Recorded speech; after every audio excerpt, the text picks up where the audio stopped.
You're listening to the Classic Gamers Guild podcast.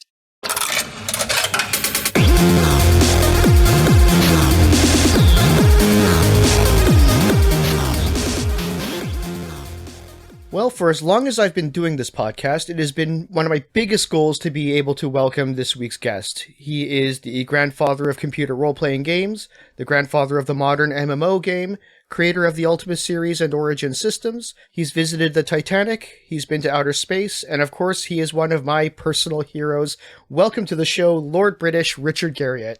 Oh, thank you very much. That's a very kind intro. I appreciate it. It is just such a huge honor and privilege to be talking to you today. Oh, thanks. Unfortunately, my co-host Paul could not be here today. Some unfortunate personal circumstances, of which the details I will not go into, prevented him from being able to make it. But he does send his regards as a fan of yours as well. Great, thank you. To start off, I did finish reading Explore Create, your autobiography, just this past summer.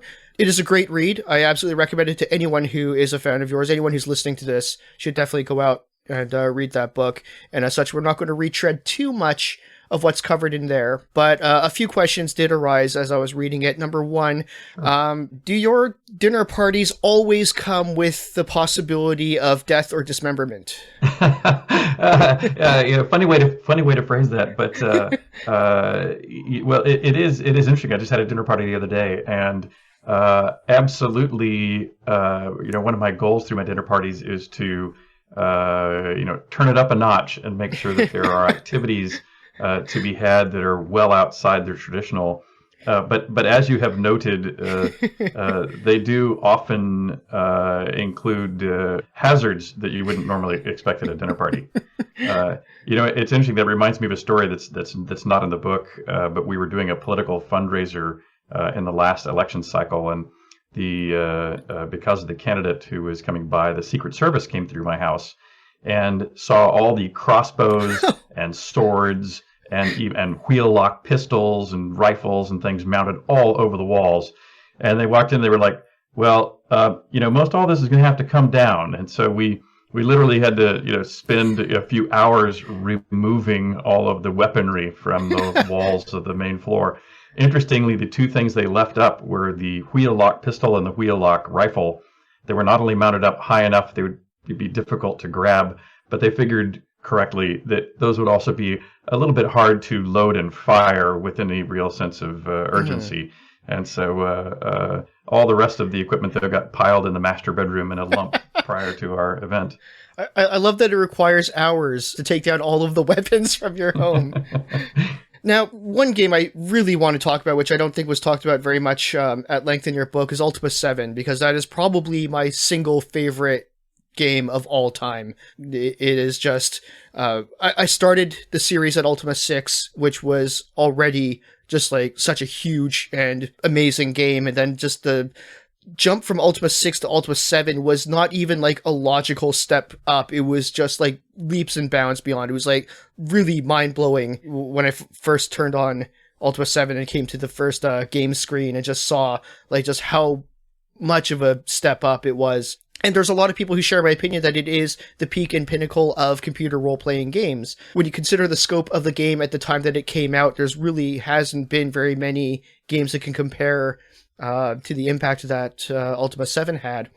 So I guess my question is, is there anything about Ultima 7 that you would have wanted to do differently, or is there anything that you wanted to put in that you weren't able to at that time? It's interesting you point to Ultima 7 as the sort of the pinnacle of the series and or even more broadly role-playing games. I feel very similarly about Ultima 7. And what's interesting about that is that I don't think any less effort was put into trying to maximize the forward progress in any of the Ultimas before or after. Mm-hmm. But there was something very magical about Ultima 7 that really had to do with the team that came together to create it. That team, it was very obvious early in the project that the people that came together to build the game, without regard to whether the person building the pop-up windowing infrastructure or the person building how tiles would no longer be restricted to a little, rectangular area, but we could, make wagons that would move by kind of adding them together in pieces that could move around the world.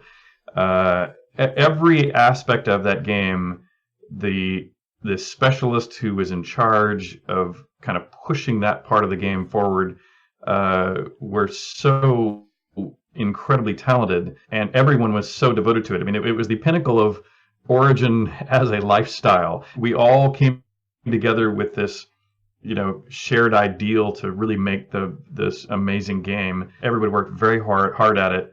Everyone was, greatly appreciative of each other's work and greatly added to each other's work. So, I mean, it was obvious what was happening during the creation process too, and so no surprise, it came out quite well. And whereabouts did Ultima 7 come in the scheme of when Origin was being bought out by EA? Already as early as Ultima 7, there were references to EA for like in Elizabeth and Abraham and the Sphere of the Cube and the Tetrahedron. Yeah, exactly.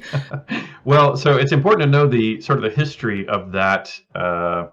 Of both what became the storyline of Ultima 7 and then also our kind of off and on relationship with Electronic Arts. For those who don't know the history, earlier in Origin history, we'd actually distributed through Electronic Arts. And we had a falling out with EA where they started publishing games that were literally copyright infringement on Ultima, meaning literally people had stolen the random green dot pattern of grass and put it in their own game. So things that we were literally showing them precise copyright infringement. And not only did EA kind of fight through and kind of push us around like, hey, you can't stop us from publishing competitive games, which wasn't, in my mind, the point. Yeah. But even though we did get out of that distribution contract, they actually sued us. We actually ended up paying them money to settle out of court, just kind of wind up the stuff with EA. So that's why we had this sort of, that's why EA became the punching bag in a lot of Ultima stories, especially with Ultima 7. Interestingly, the person with which we had that falling out, the primary instigator, had left EA since those early days. And so as we were looking again to fight for shelf space during the retail era, and we were looking at partners and began to seriously consider Electronic Arts again now that the management had changed, it was with some irony that we said, hey, by the way, if we do join you here sometime during the development of Ultima 7, you might want to know what we've put in the game. And so we shared with them the plot that basically, roasted Electronic Arts and basically, called them the evil empire and made fun of their logo and some of the personnel and all these other things. And actually EA was very circumspect about that. They actually thought it was good fun. I mean, people have been poking at EA forever. People have called them the evil empire before and since. And so they didn't, their egos were not bruised. In fact, if anything, I think they found good fun in the kind of being teased around an area which might have some truth to it. And so it was actually during Ultima 7, it was just prior to the release of Ultima 7, or at least past the middle point in Ultima 7, is when we became part of Electronic Arts. Oh, okay. Oh, that's actually I don't know, that I kind of raises my respect a little bit for them that they were totally cool and laughed that off. But that's probably about as far as my respect for them goes at this point. I still have lingering concerns myself, I must say. So jumping ahead a little bit, one section I was really hoping would come up in your book, which I did not happen to see, was talk about Ultima 9, which is polarizing, to say the least. But you yourself, actually, I've seen you say that you were actually quite happy with how Ultima 9 turned out. Yeah, ultimately. So let me explain that. Yeah, and I agree, it is extremely polarizing. And, it's interesting that Ultima 9 gets all kinds of flack for all kinds of reasons, some of which I think it is fairly deserved, but I can explain at least the rationale for what our thought process was. But I still think the people who were disappointed or offended by certain decisions we made, I can understand their perspective. And then there are certain areas where it's unfortunate and goes back again to that relationship with Electronic Arts. that there were things that were not as they should be at launch that we corrected. But this was before really the days of the internet being able to do regular patches and things nicely. And so even though we, quote, fixed it, hardly anybody knows or cares that we fixed it. And so let me explain kind of the trajectory of how this went. So when we first started working on Ultima Online, and we were working on Ultima Online and Ultima 9 at about the same time. And when we pitched both those games at Electronic Arts, this was before there were any massively multiplayer games to speak of in the world. And so when we pitched it, EA said, we have no interest and we don't believe there's a market for a game like Ultima Online. And so they basically said, that's right, you guys, you can't do it. And they said, on the other hand, we really want Ultima 9. Well, that's the game because we believe in the Ultima series. We had a bauble with Ultima 8. They were eager for us to kind of replant the crowning anchor back with the Ultima series. And so basically they supported Ultima 9 and were doing everything they could to stop any thoughts about Ultima Online. And we pitched Ultima Online for 3 cycles. So it's once every 6 months for a period of a year. Once every 6 months we came back to pitch Ultima Online. And then finally, the time they originally kind of got it and kind of saw that it was happening was only after we produced this demo, and the demo discs that we made available, where we charged people $5 a copy for the privilege of being sent, a beta copy of the CD. The beta test dramatically outsold their lifetime sales units for the finished game. And so immediately EA goes, whoops, I guess we were wrong on UO versus U9. And then they changed they switched their tune. They said, we no longer want Ultima 9. We only want Ultima Online. Right. And we want you to cancel Ultima 9 and put all those resources on Ultima Online. And I was like, you guys have screwed me once going the other way. I refuse to do it. And I said, because if I do, they said, oh, we'll let you finish Ultima 9 later. And I said, no, you won't. You don't know how this goes. I want to keep Ultima 9 going. And so eventually what I agreed to was we throttled the team down on Ultima 9 to a skeleton crew. We put most of those people on Ultima Online. Ultima Online came out and was the best-selling PC game in Origin and EA history. And as I suspected, they said, what we really want right now is Ultima Online 2. We really don't ever want Ultima 9. And I was like, see, I told you guys this was going to happen. And I basically said, I'm going to finish Ultima 9. You have no choice. I'm gonna find dollars on the side. I basically was a non-compliant employee and began to. In fact, this is really what ended my career at EA, I believe, was my non-compliance with management dictate from the top down. And so I basically, Ultima 9 was finished only because of personal will to make it happen.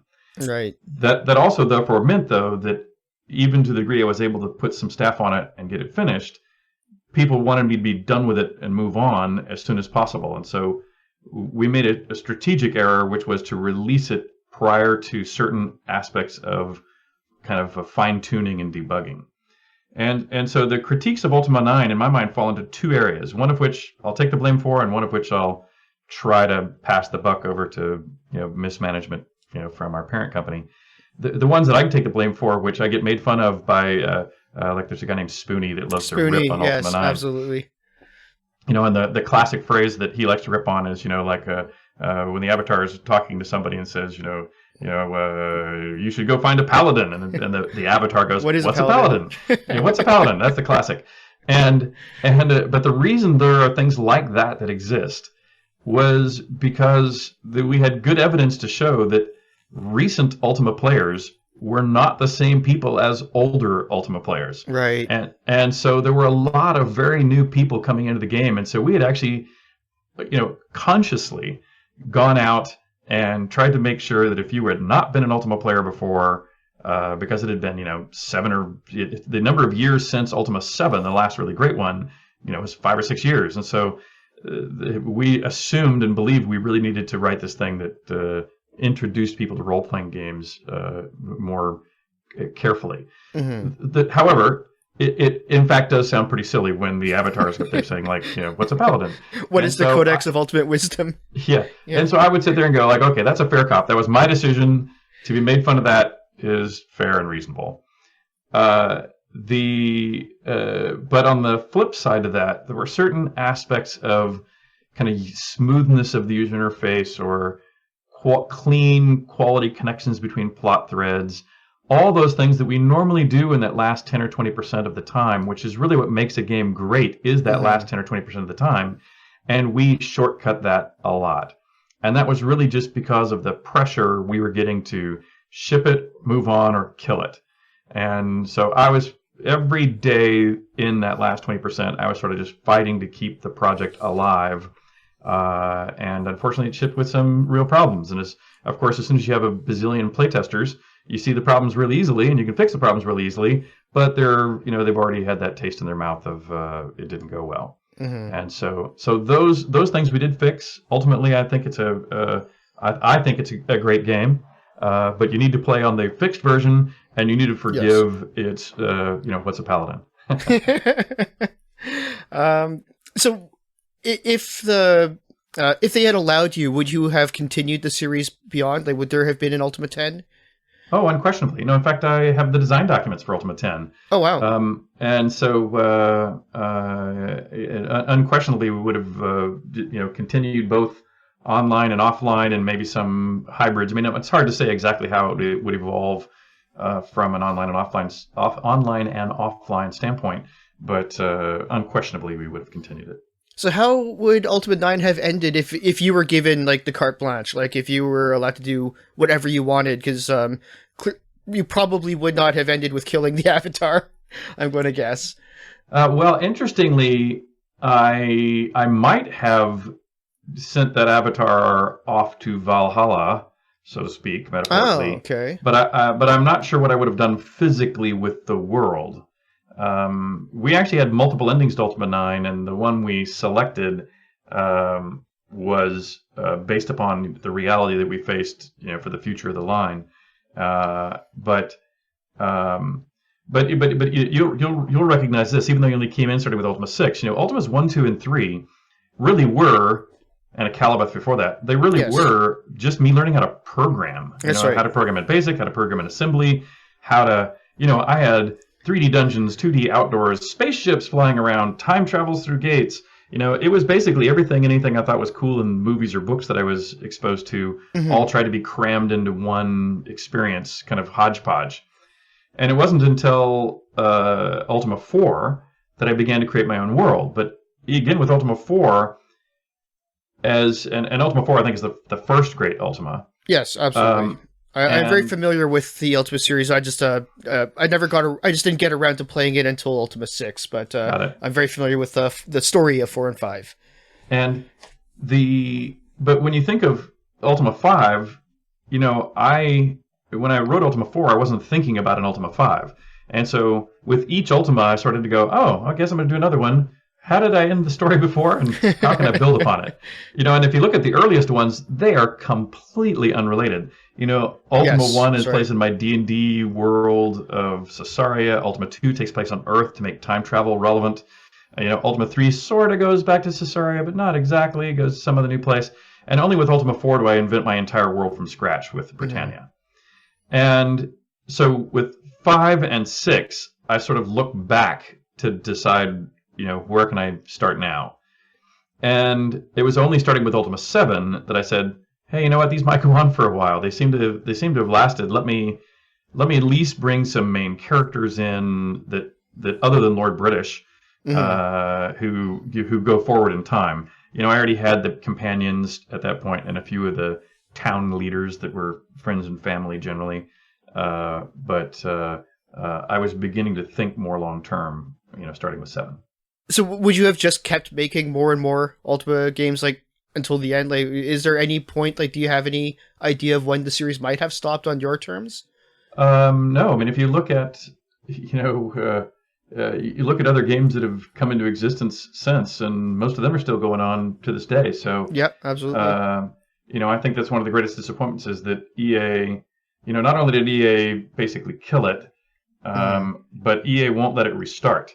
And that I find, even more sad is that myself and others have all tried to convince EA to allow the trademark to be brought back. In fact, I've offered numerous times to help or encourage them to do it without me if that was what was necessary.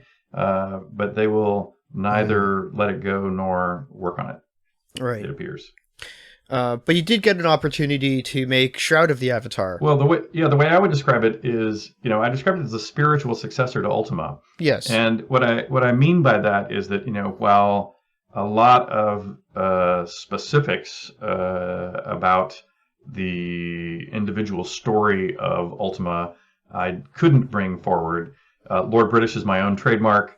Obviously, the design ideals of sandbox role-playing games and storylines that include virtues and ethical behavior is not protected. In fact, lots of other people do it now. Mm-hmm. It's interesting how, I even hear people talk about how newer games will do a character creation in some sort of interview process, and I'm going, yeah, I know, I started that. It's they talk about it like something new, and I'm going, no, that's not that new. It has a history. I was there, and and so Shroud of the Avatar is sort of picking up where I left off as much as possible, and then even continue to explore things. Like if you look back at Ultima, we were stabbing in the dark to create features each time around. Mm-hmm. Whether it was NPCs with conversations or NPCs with schedules for the day and night, or ethical parables at all, or this character creation with an interview process to make sure that it is your avatar and not some alter ego character you're playing.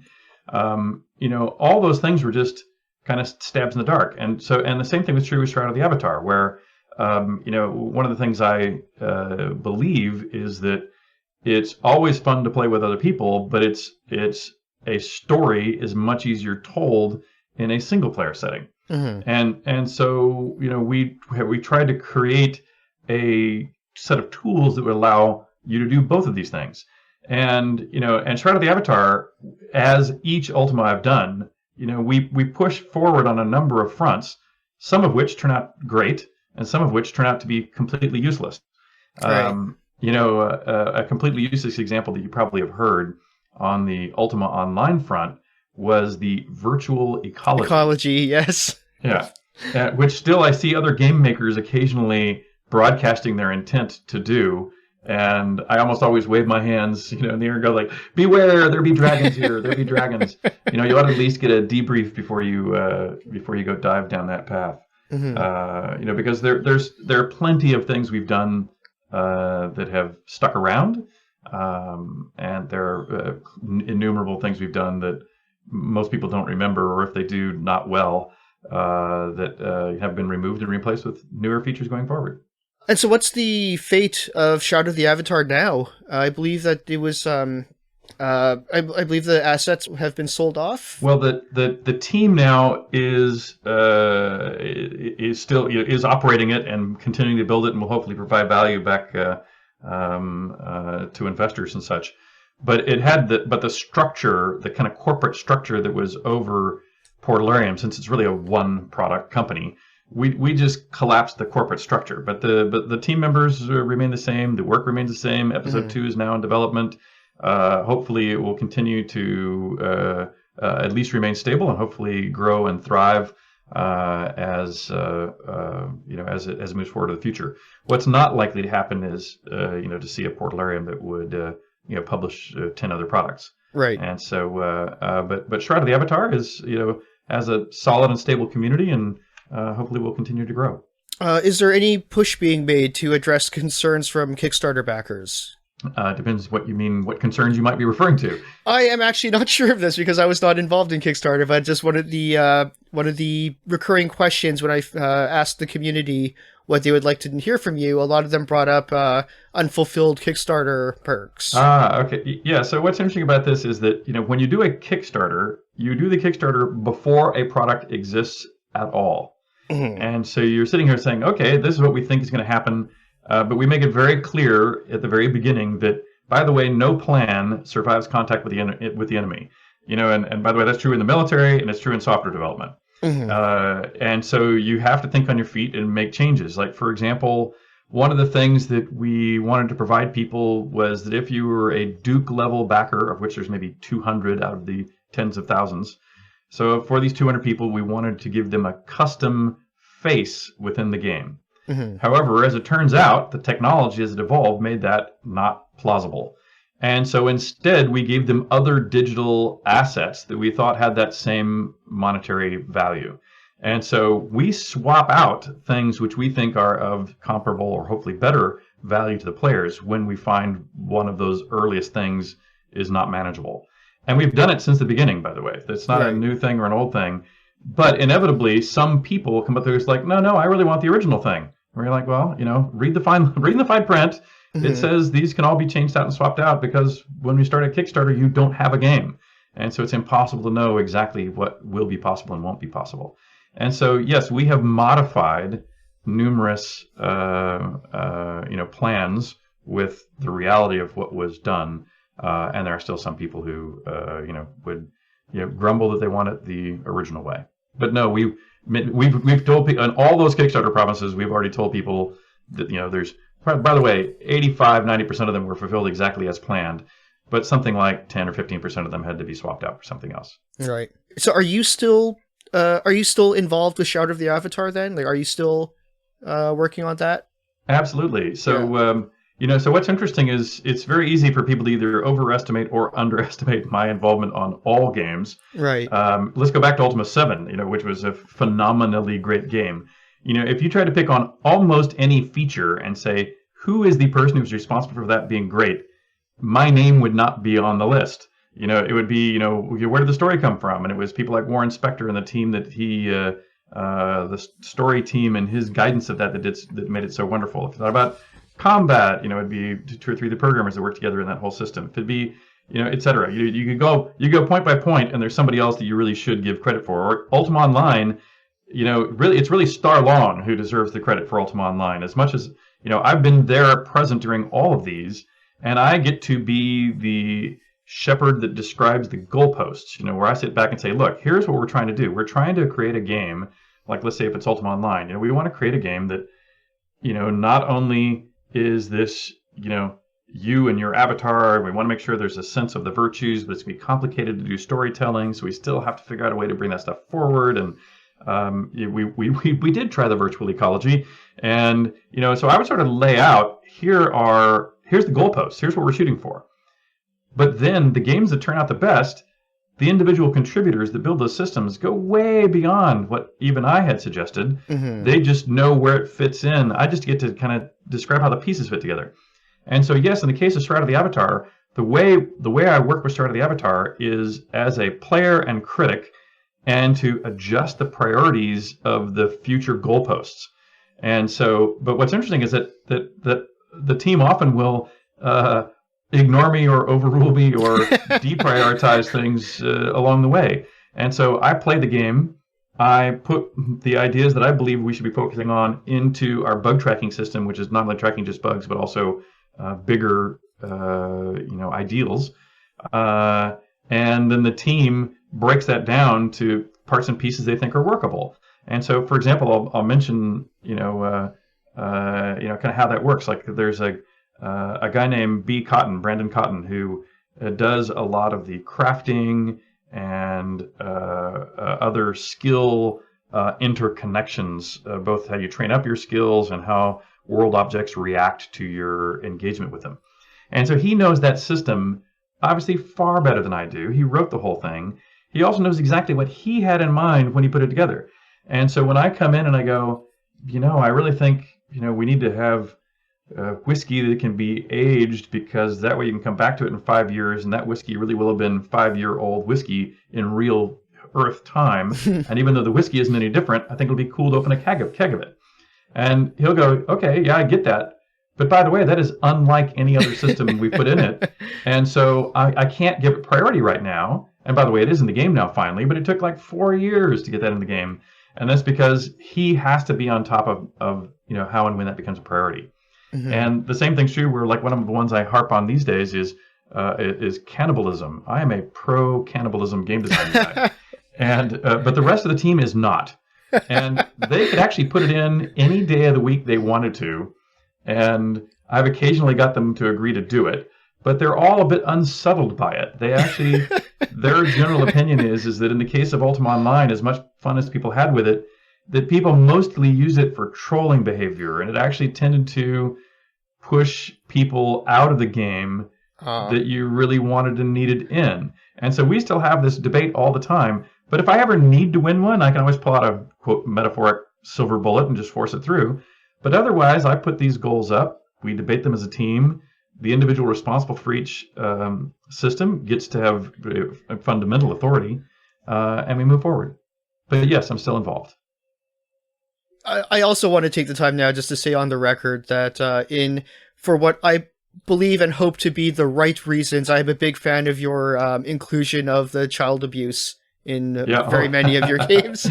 It is something which obviously takes your explanation of why it's there in order to understand it.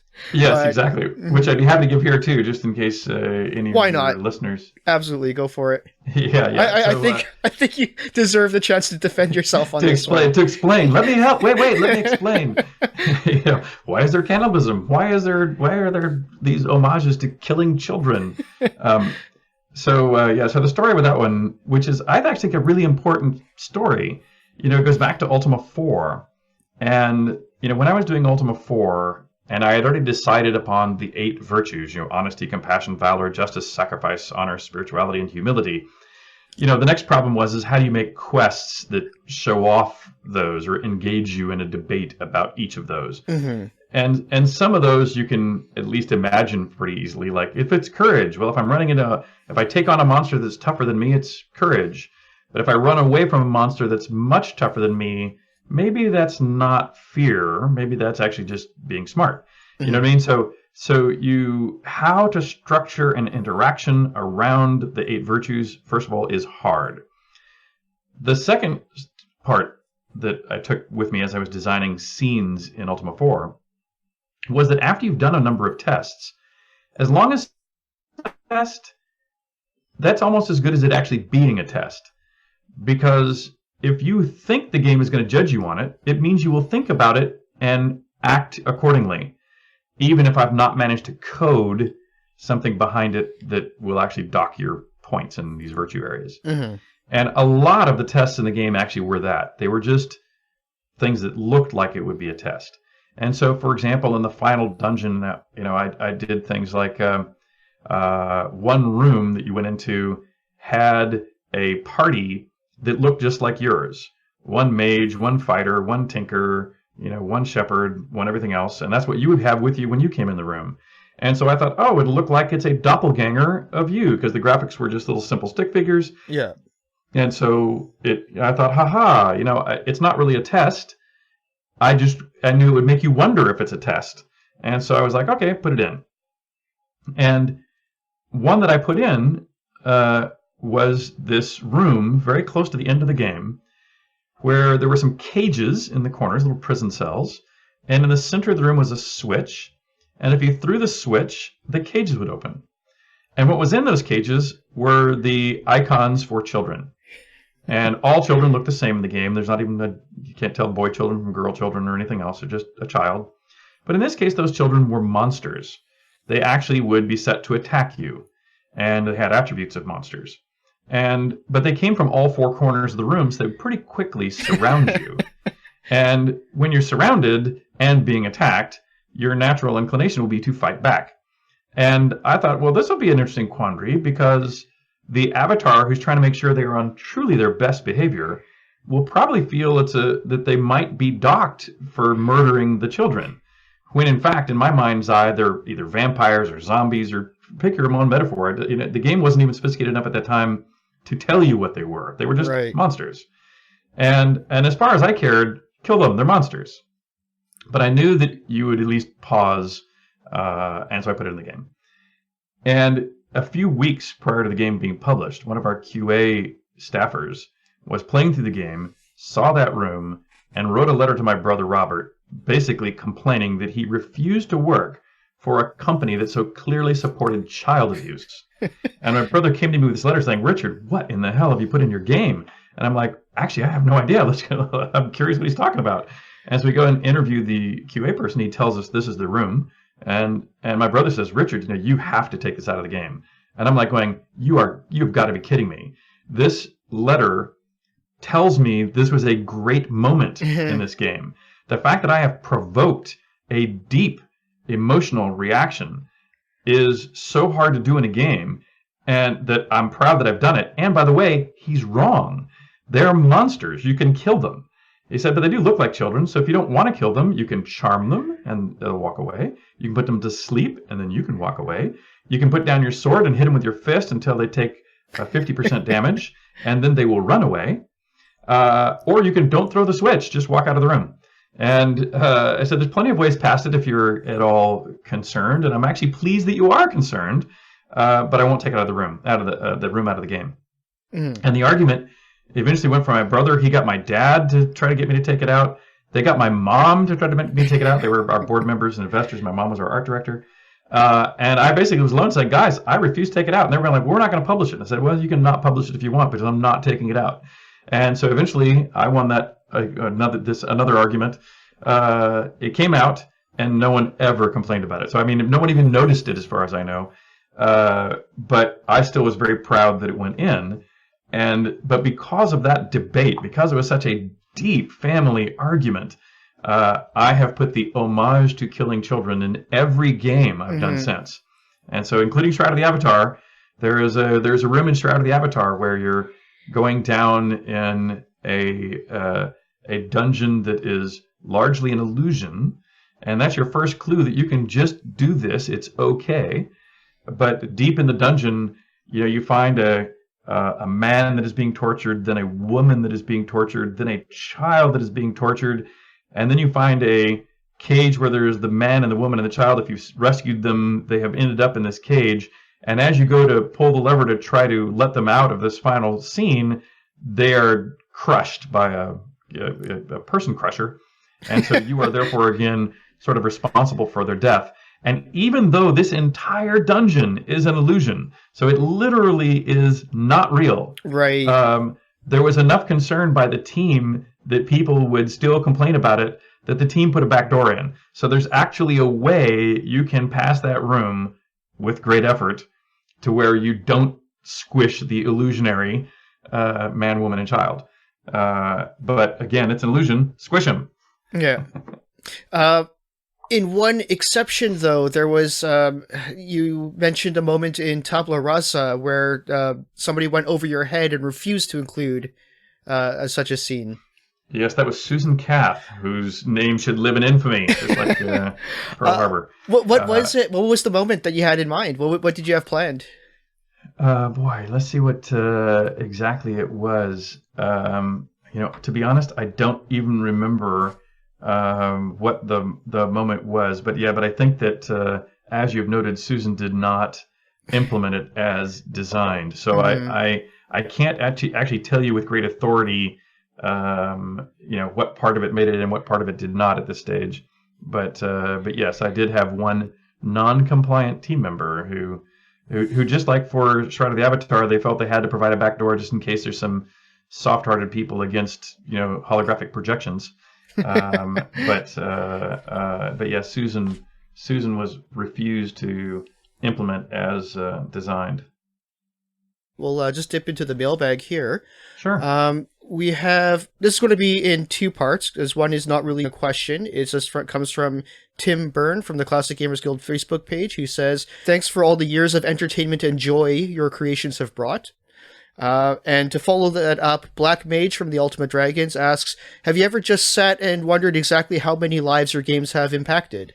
Oh, well, first, thanks to both. One of the joys of getting in early like I did is just that you get to lay some of the foundations and have a chance to do what you've described, which is not only reach people early and often, but make some of these, have some moments that have advanced the state of the art, and but yes, I do occasionally sit back and just sit to myself and smile about the wonderful opportunity I've been afforded.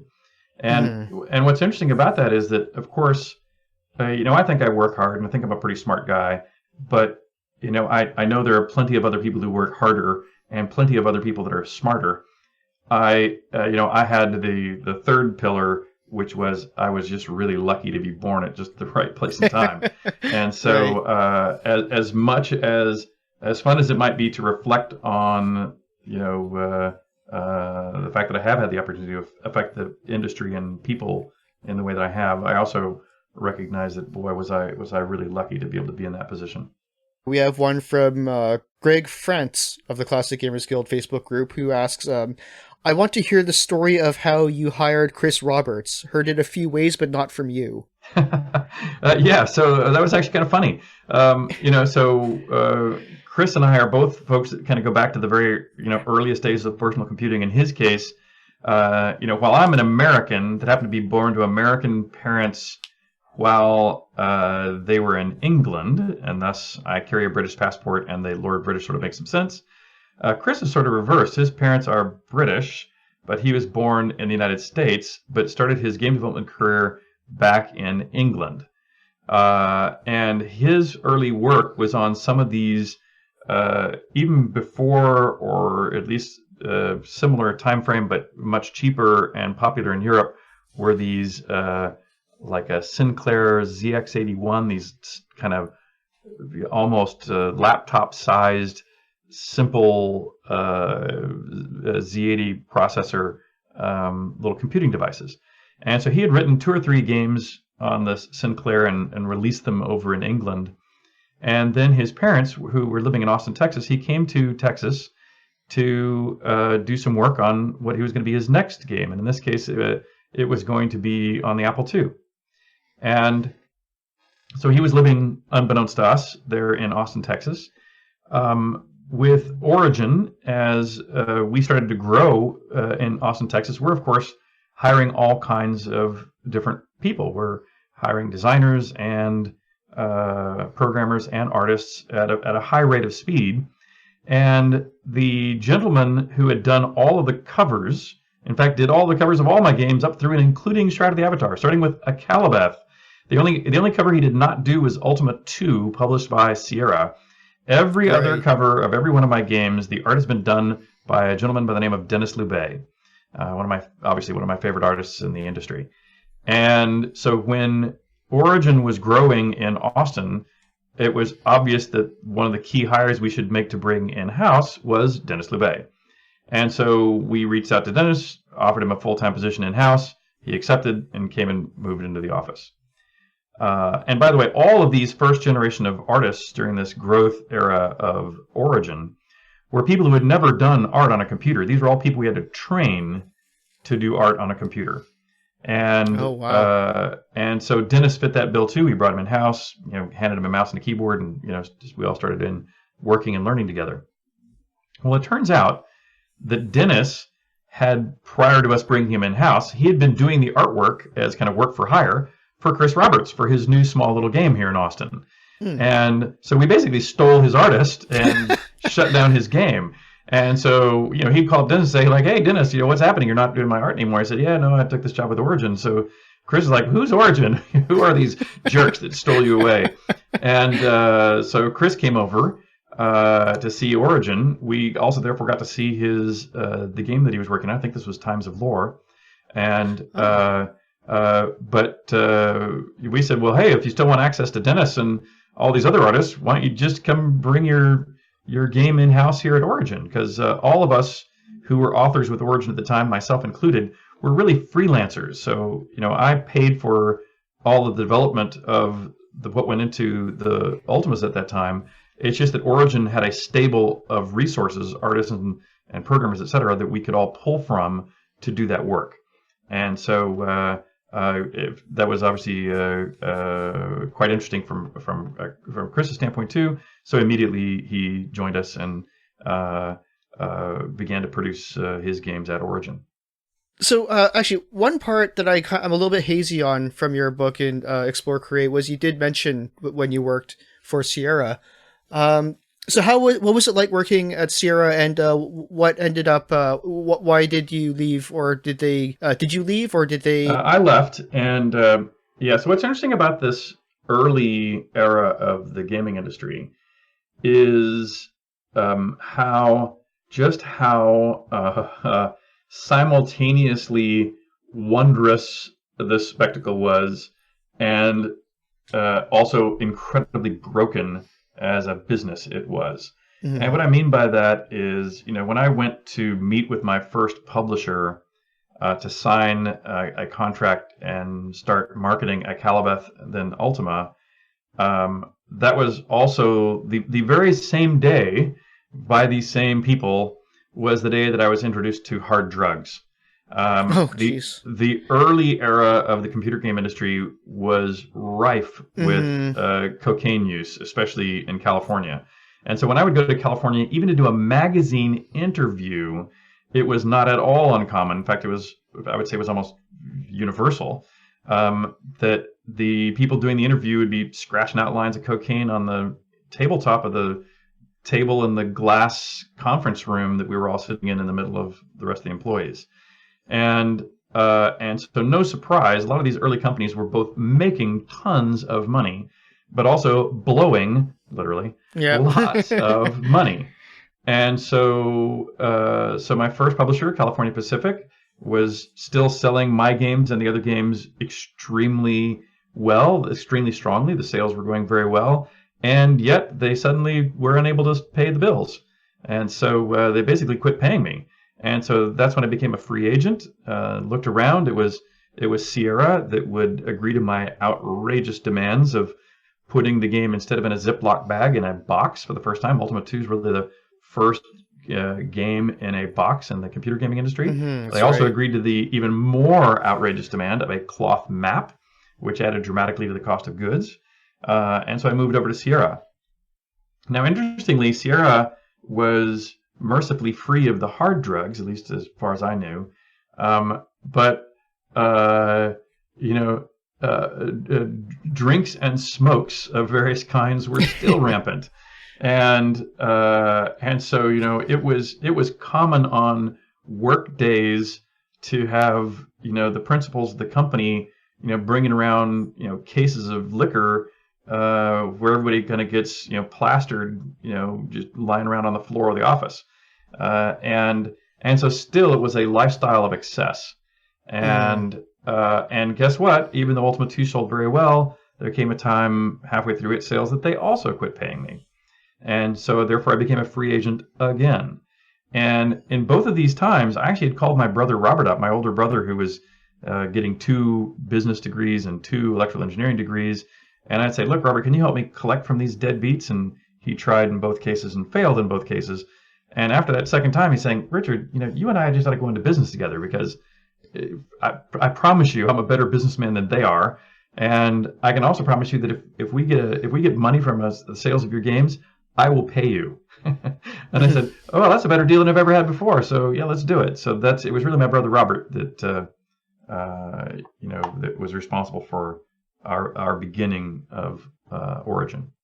Stephen Walvik from the Ultimate Dragons asks, has your view on what defines virtues grown or changed since Ultima 4?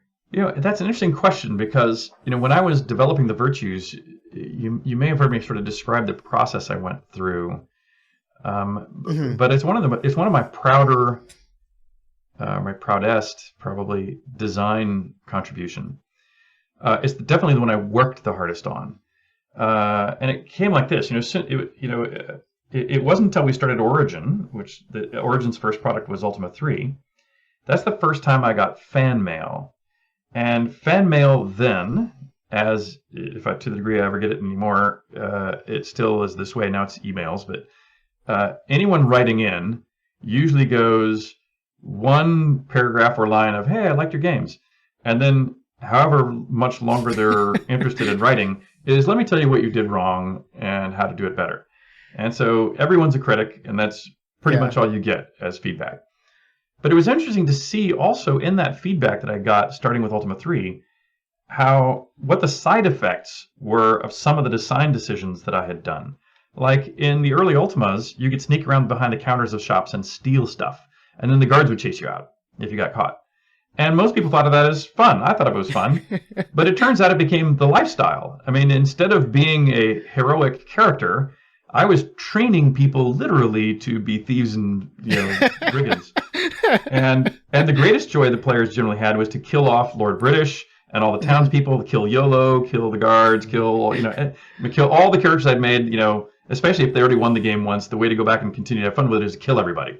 Mm-hmm. And I'm going, wait a minute, that's probably not the best game design I could think of. And I said, I'm going to make a game about virtue.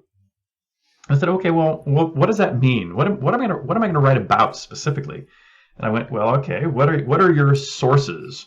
Well, of course, there's religious sources, and I'm going, well, not only personally not a religious person, but I thought that if I started down a game with a religious doctrine as a backbone, that would wouldn't get me where I thought I wanted to be. So I then started reading philosophy. I said, okay, well, what about Plato and Aristotle and all these people? What do they say about life and virtue? And if you go back and read their works, they're a bit dated, right? They're still misogynistic. They're still racist. They still, they're just things that they didn't necessarily hold up that well through time. Mm-hmm. And then you go like, wow, well, I could maybe do the 7 deadly sins, but then that goes back to both scary movies and also the religious factor. And I suddenly realized I can't find the basis of virtue that I believe in personally as a modern person, and would also make a good game. So I'm going to have to make my own philosophy from scratch. And as soon as I realized that, I was going like, oh my God, I'm doomed. Because, a lot of good thinkers have spent a lot of time over eons doing this. And so I said, well, but, let's try it. And so I literally got out a stack of Post-it notes. And I started going through encyclopedias and religious texts. And this is way before the internet, of course. And I started saying like, okay, I put a line across this kind of point on the wall. It was a big whiteboard.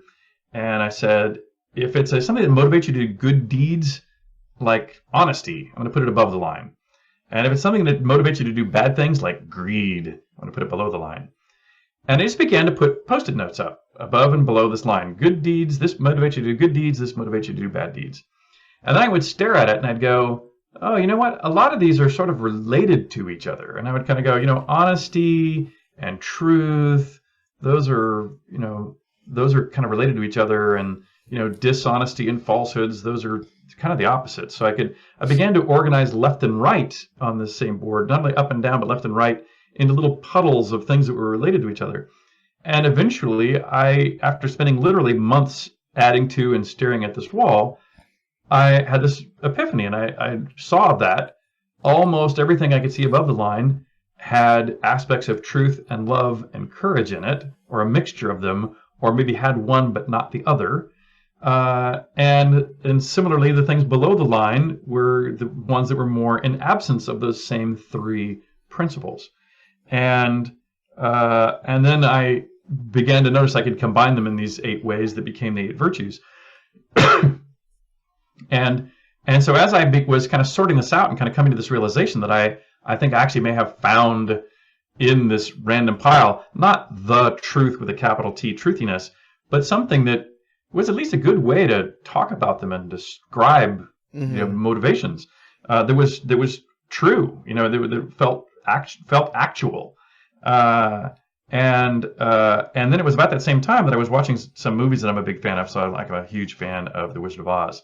Right. And I happened to be watching The Wizard of Oz again and went, wait a minute, truth, the scarecrow looking for brain, looking for knowledge and truth, or the cowardly lion obviously looking for courage, and the Tin Man obviously looking for love, truth, love, and courage. There it is in that particular reality. Mm-hmm. And then I began to notice in other pieces of fiction through time, they didn't necessarily use the same words, but other people had sort of bounced against similar ideas, and so that sort of reinforced to me that I must be onto something.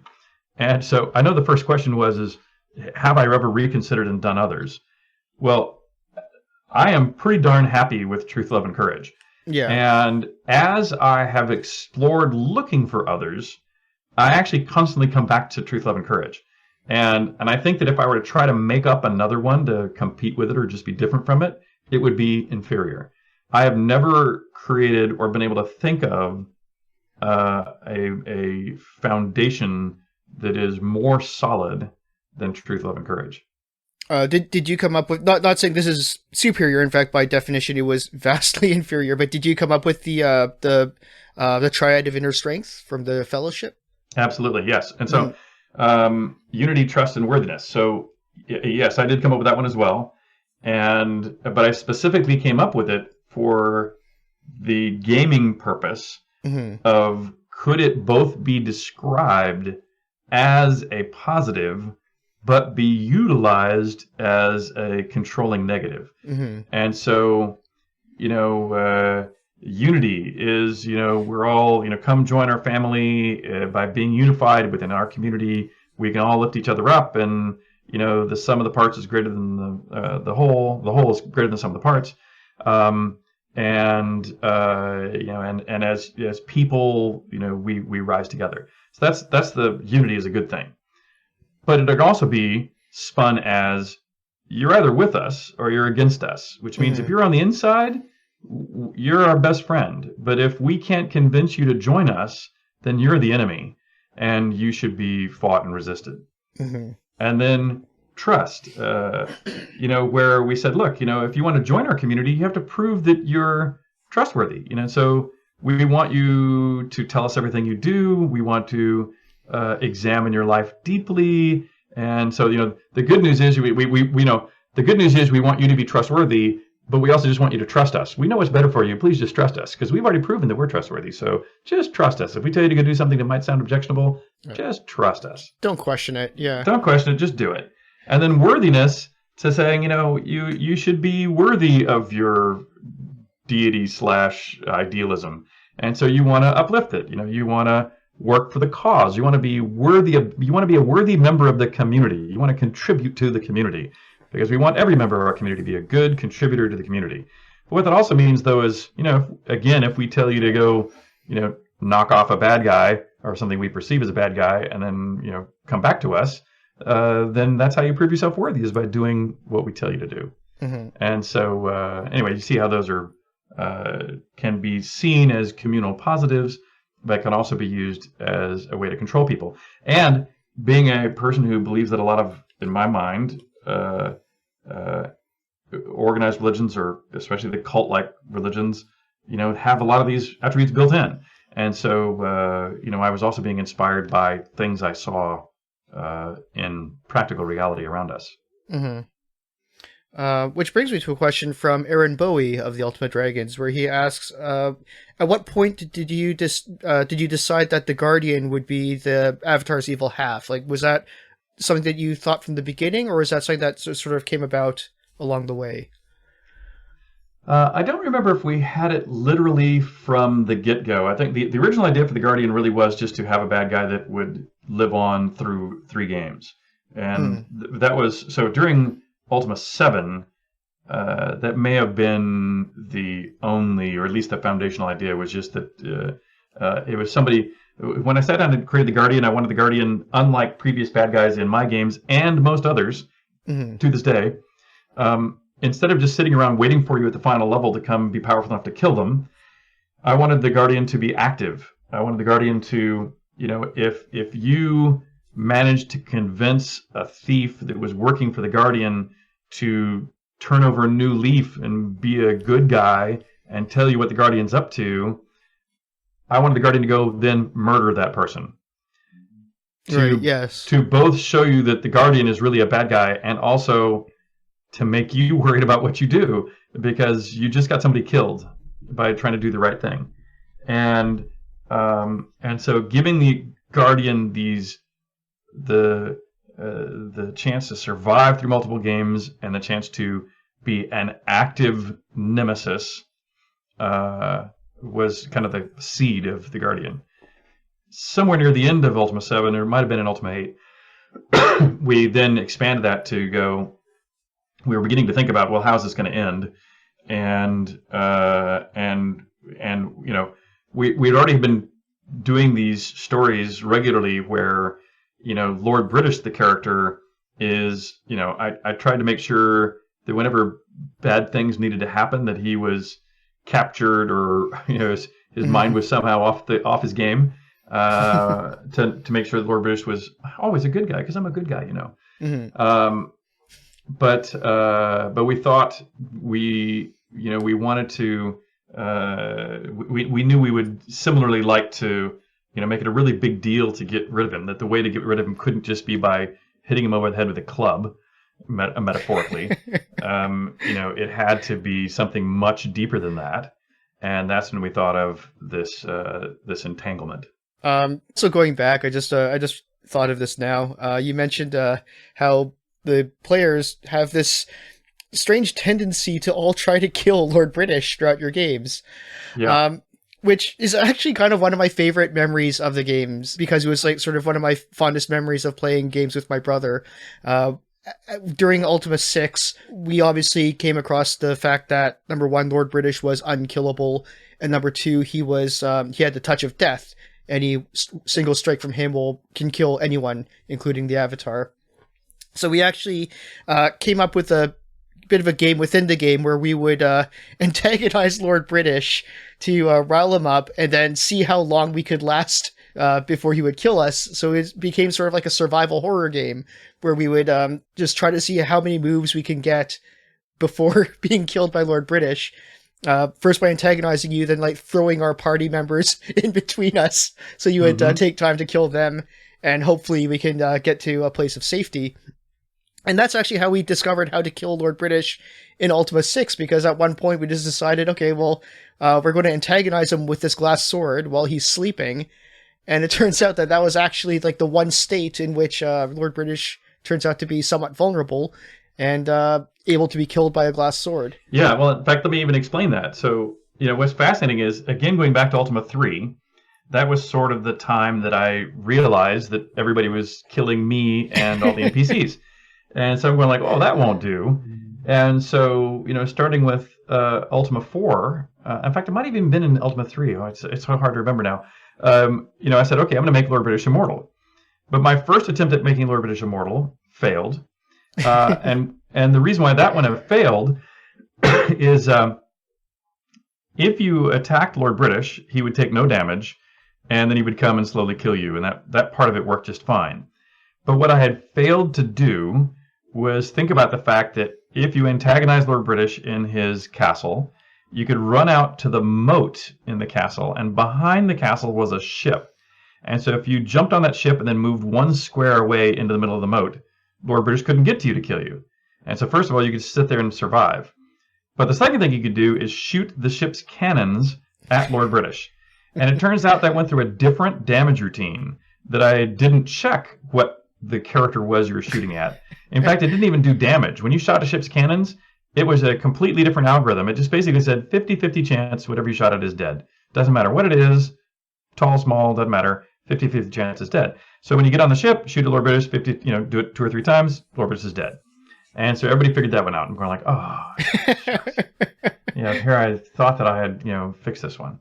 And then we went up to the glass sword one, where, as you've noticed, when Lord British is asleep, the icon is not the king icon. Yeah. It was only used for Lord British. It was the sleeping character icon.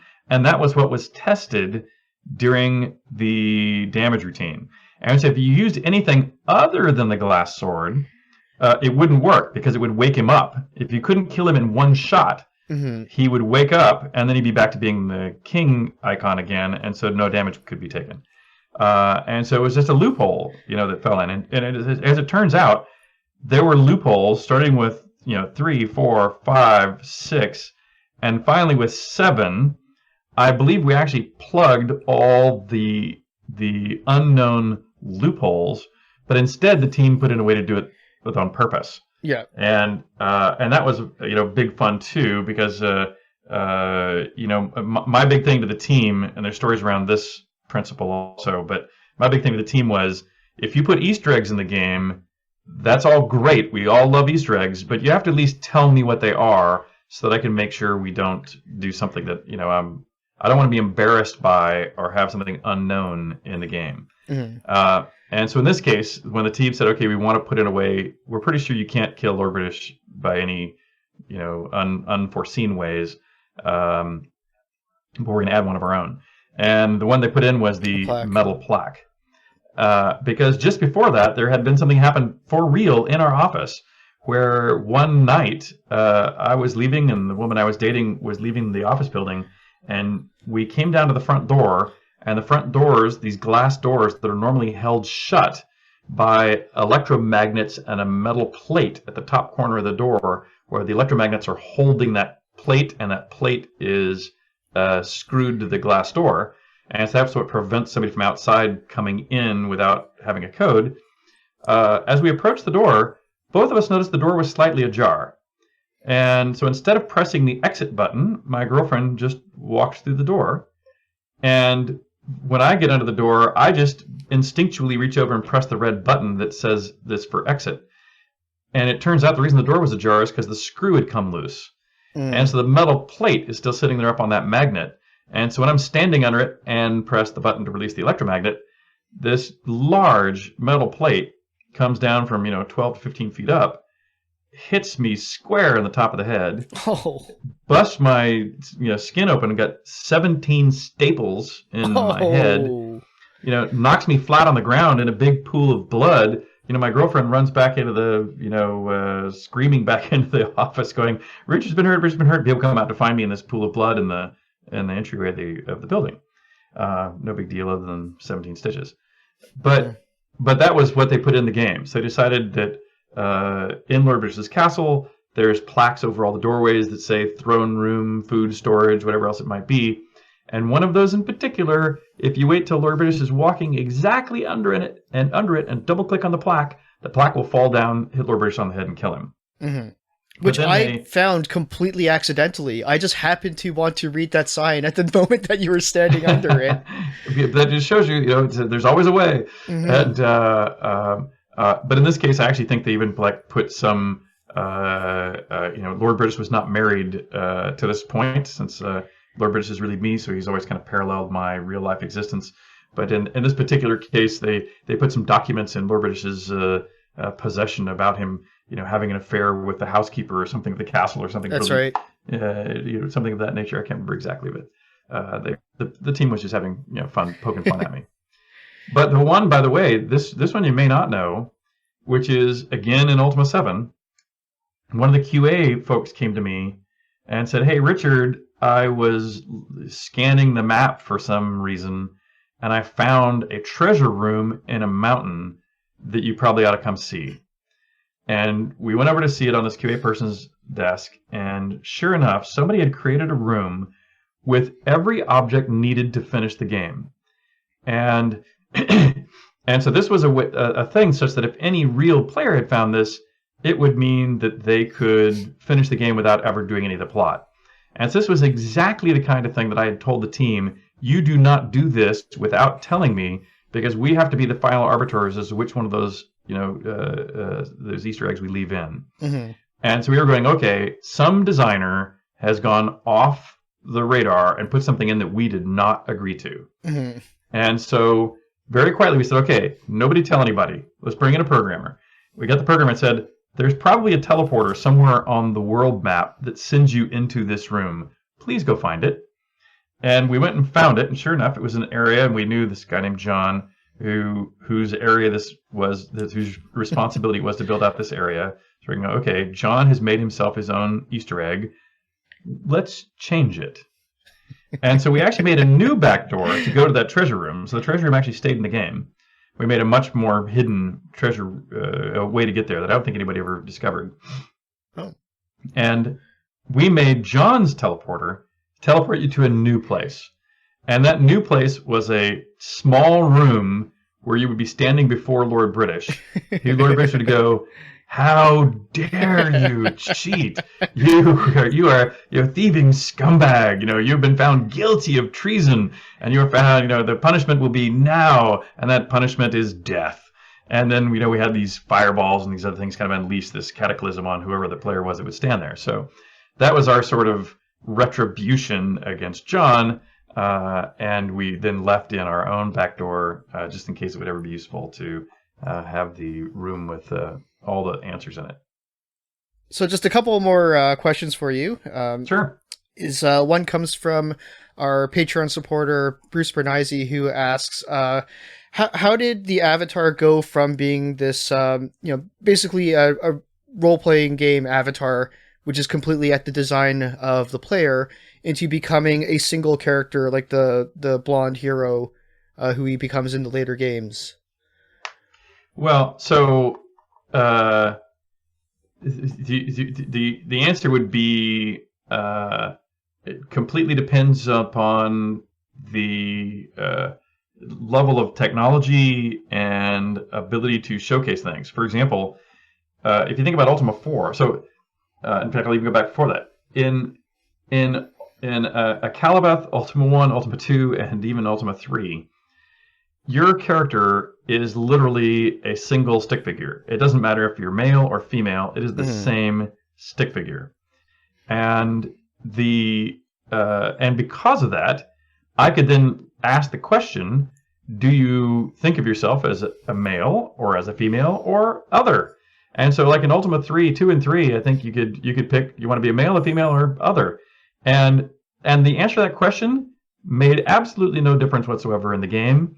It was probably recorded, but I don't think it was ever even reprinted ever in the game at all. I mean, there was that resulting selection was never reused in the game.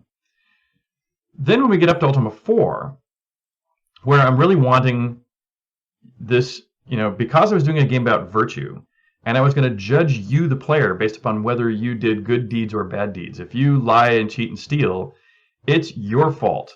It's not because you're playing some alter ego. If you're playing a game as Conan the Barbarian, you should be expected to be ethically ambiguous. You're a thief and a scoundrel and a womanizer, and you should role play like a thief, a scoundrel, and a womanizer if you're playing as a bad character.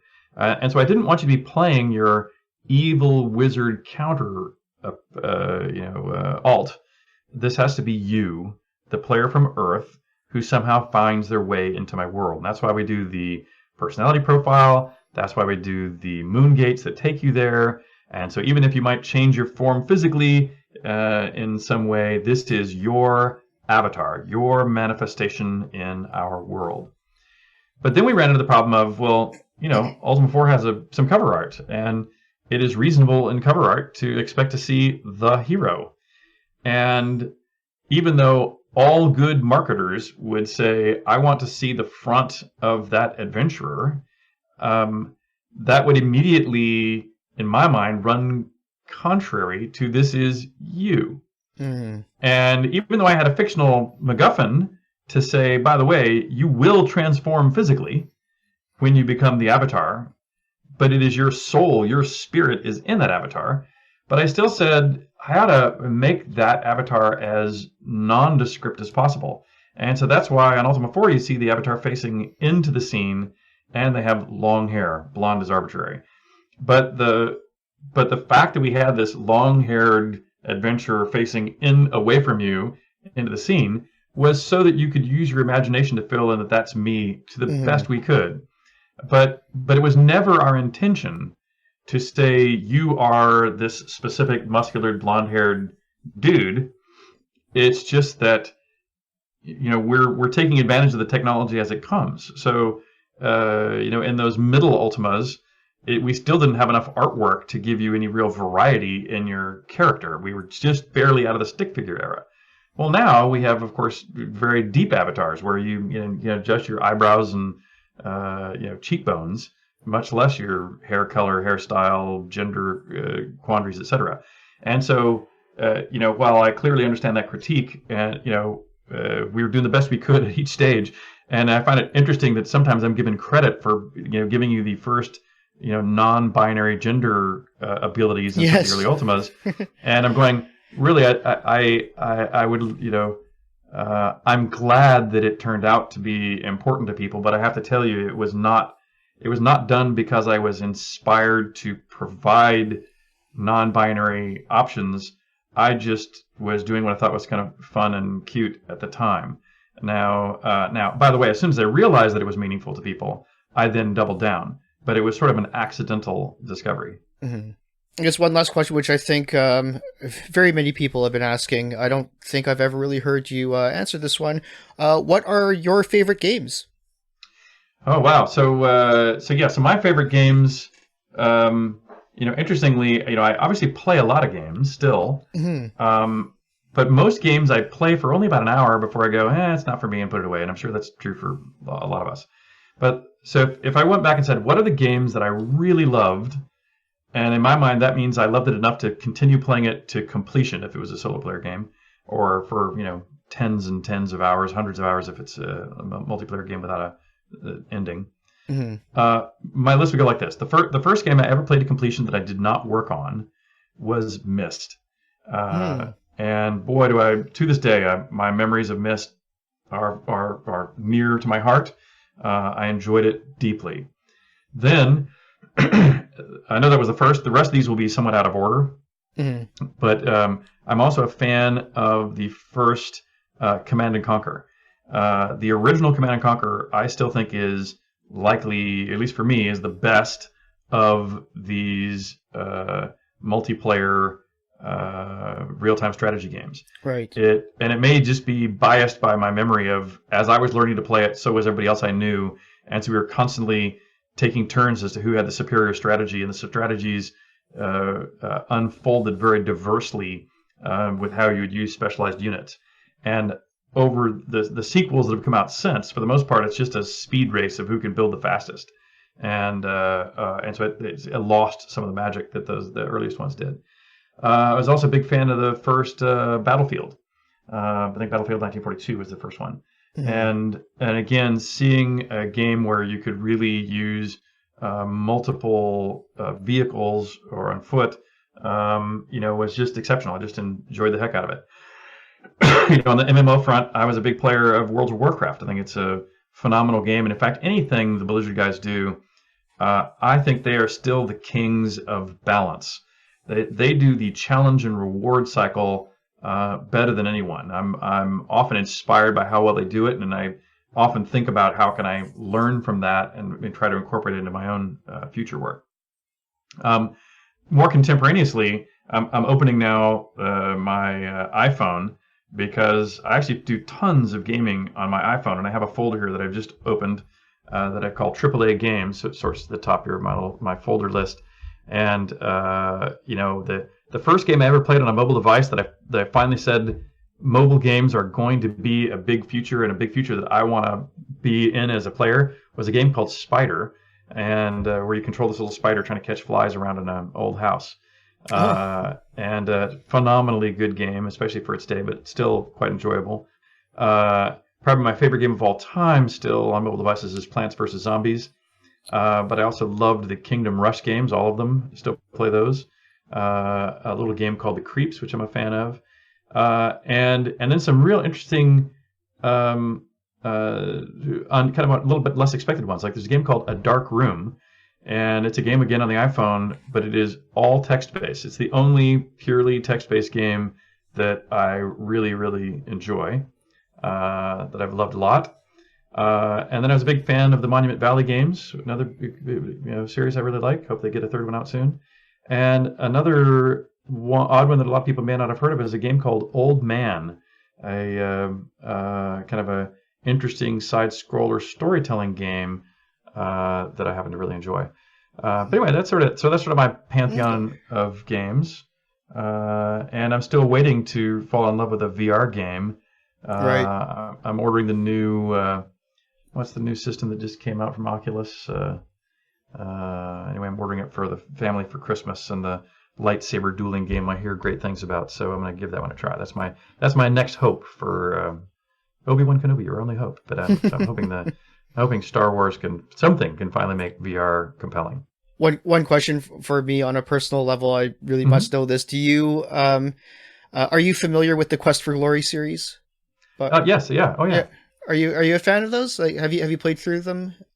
I have not played through those, so but no, I've respected them, and I know lots of people have played them. I actually think it might be one that I would really enjoy, but no, I have not played them. Mm-hmm.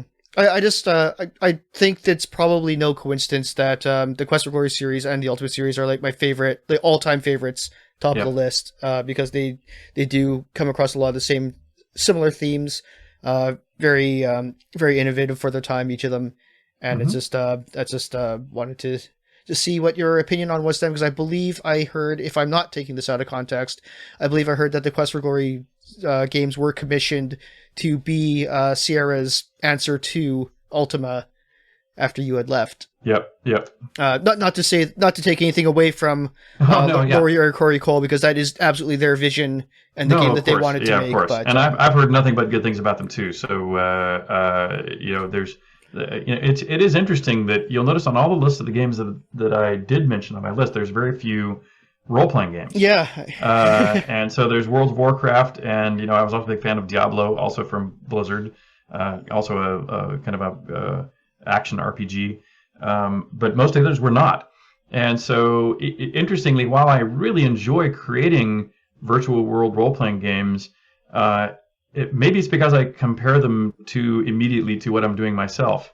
But there's tons of ones that people have really liked, that I've sat down and gone and played. But if they're not the way I would do it, then I seem to get frustrated about it. Like Lineage, the game from NCSoft that did so well for NCSoft, was incredibly beautiful, inspired by Ultima, incredibly beautiful, tons of fans, way more fans than any Ultima ever had if you look at it globally.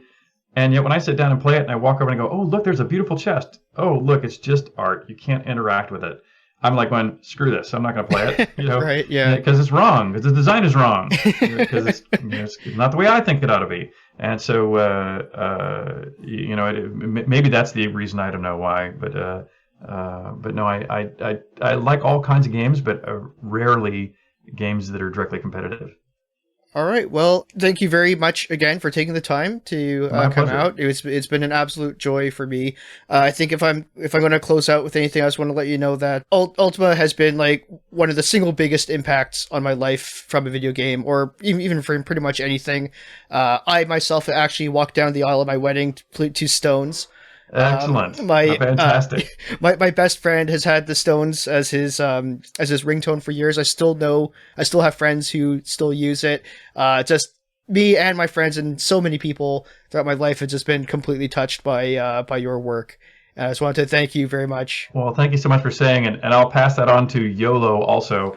YOLO obviously gets credit for Stones, which was one of the greatest things ever in Ultima. So, yeah. Since this is the classic gaming group, I still think the classic games have a lot to tell, even modern players who get a chance to go back and experience them. So, keep on playing, keep on enjoying, and all of us have had a chance to be at this early part of the industry.